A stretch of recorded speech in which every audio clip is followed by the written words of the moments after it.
barakaatu mbokk ñu leen ziar waat ñaan leen jàmm yéen ci Guyaasa TV tey la àllarba ñaar fukk ak juróom-ñaar ci weer novembre 2024 ñëw ci xibaar yi dañ koy door rek kii Ousmane Sonko di njiital jëwriñ yi moom nag démb doon na xamle lii de campagne gerte bi maanaam ren yokk nañ ci juróomi dërëm maanaam fixé nañ kii bi 305 francs moom lañ ko def nga xam ne ci guléet mu am ci Sénégal ba léegi baykat yi sax lañ doon yokk maanaam lañ doon sàkku pour gouvernement bi dafa leen ko gouvernement bi dafa romb loolu kon daanaka yokkute bu baax a baax am na ci campagne gerte gi nga xamante ne si nee na danañ bloqué lu toll ci 5000 tonnes yoo xamante ne si maanaam fii lañ koy téye ci réew mi nga xam ne lu ci mel ne Sonacos wala yeneen usines yi nga xam ne dañuy defar lu mel ne ay diw ak yooyu ñu mën leen ko bàyyeel. fii di quotidien tamit ci loolu la ñëw mu ne le prix au kilo fixé à 305 francs mu ne kilo gerte gi. Nga xamante ne ci fan yii yëpp ñu ngi ciy wax finalement nag kii di premier ministre Ousmane Sonko fixé na prix bi démb def ko ci 305 francs baykat yi sax dañoo sàkku ñu defal leen ko téeméer dërëm bu mënta ñàkk ñu defal leen ko 400 francs waaye daal 305 francs yi nga xam ne def nañ ko lu baax a baax la ndax musul am ci Sénégal. Assemblée nationale, les membres des bureaux sortants ont été appelés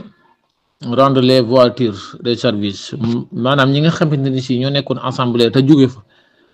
maanaam député yi nga xamante ne si ñoo génn ci assemblée bi bureau bi assemblée nationale mi ngi leen di woo pour ñu delloo si oto yi nga xamante ne si oto yi service yi la kii di Bara Dolly nag moom delloo na ab otom di woo yeneen député yi ñu def lépp nga xam ne si alxames bi sax la ñu leen joxoon rendez-vous waaye finalement Bara Dolly moom delloo na ab otom di woo yeneen député yi ne leen dem leen delloo seeni oto. Tribunal bu Thiès la ñuy jëm. benn charretier lañ fa doon atte démb maanaam koo xam ne day dawal sareet moom nag dafa faatoon benn naataangoom koo xam ne si dañoo sikkoon ay tool doon bay lu mel ne pomme de terre léegi nag bi loolu amee bi ñu bàyyee seen pomme de terre ba pomme de terre bi ñor nag li journal L'Observateur bi nga xam ne doon na couvrir mbir mi mi ngi ne naataangoom bi dafa jaay xaalis bi maanaam bi pomme de terre bi ñoree ba njaay ko dafa jaay xaalis bi kee di ko laaj xaalis nangu ko jox léegi nag bi ñuy xeexee kee dóor ko birig dëkk ñoo ñëw àtte nga xam ne kee sonnoon loolu nga xam ne bi ñu ko évacué finalement dafa mujj ñàkk ba kanam gendarmerie bi Thiès nag daal di jàpp charretier bi moom nag te jotoon na tëdd 4 ans ndax lii mi ngi xewoon 2020 la xewoon léegi nag kee nag dóoraan nañ ko beneen pen nga xam ne si 1 an war na koo tëddaat. ci wàllum biti réew fële ca réewum Israël jàpp Gaza frontière Liban xeex bi nga xamante ne amoon na Israël nag seen ministre bi nag am na accord maanaam xeex bi teg nañ ko ci suuf. 7 octobre ba léegi la fa faatu ci ay nit kenn xamu nu mu toll léegi nag xeex ba ñii di waa Israël tege nañ ko ci suuf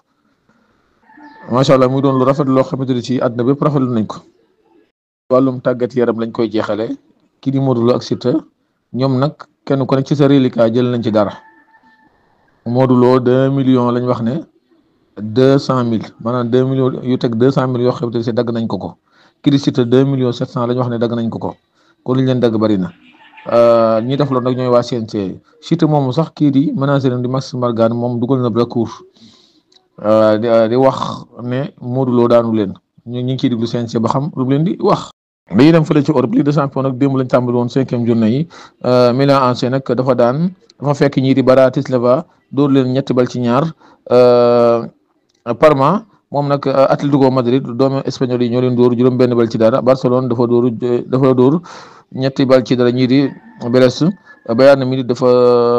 dóor Paris Saint-Germain maanaam Paris Saint-Germain da ko fekk mu dóor ko Inter dafa gagné ñii di Leipzig di Leverkusen 5-0 la dóor Salzbourg Manchester City moom nag dafa niil démb Sporting Arsenal da ko dóor 5 bi 1 Atlanta nag moom it dafa dóor 4 bal ci 1 mbokk yi ñu ngi leen di jaajëfal dina ñëw ci yeneen i xibaar ñu leen ñaan ngeen abonné te partagé salaamaaleykum wa rahmatullah